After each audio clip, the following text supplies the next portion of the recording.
Форумът е организиран от Алианс Франсес, Френският институт у нас и Асоциацията на преподавателите по френски език в България. Както обясни Стефани Дюмортие, аташе по сътрудничеството в областта на френския език във Варна, театралните трупи се събират традиционно всяка година.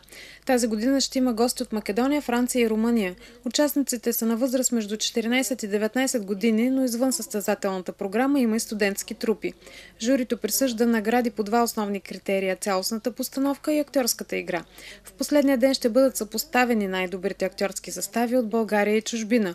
Трупата, която вземе голямата награда «Златната маска», ще участва в друг театрален ученически фестивал във френския град Тулуза през лятото.